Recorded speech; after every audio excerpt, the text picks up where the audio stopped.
Pay ranges and using pay target for profit targeting is really one of my favorite topics in technical analysis for a couple of reasons. One is it's a really good technique. And two, it's a proprietary concept that myself, Matt Justice, and a guy named Jeff Crystal came up with, where we talk about the potential yield all the time, where we could measure the distance between support and resistance, and we can measure a few cycles and start to identify how much the stock moves on average and understand what the expectancy is. And so if we can measure a few ranges and come up with a statistical average or potential yield, then we're talking. Now, the term pay comes from where we used to call it potential yield. And then one day Matt Justice says, hey, you throw in the word average, which is what it is, and it spells the word pay. And that is a cute little acronym, not cute, it is awesome, that really tells you how much the stock can pay.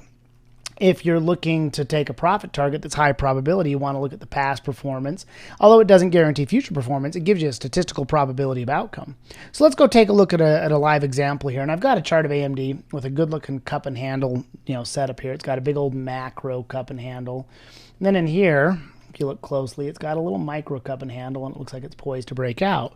Well, how far is it going to break out? That's the question. And I've been using this example in a couple of these videos.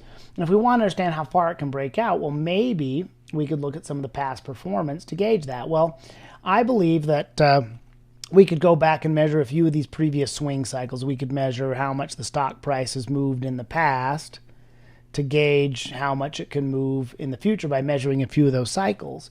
And, we can use a couple drawing tools in here to help us do that. You can just use the little trend drawing tool here and just go start taking measurements. And so I can go, draw from the bottom to the top, and I can say, okay, well, that one went 663. And this move here went 576. And this move here popped 634. And this move here popped 674. And this move here popped 512.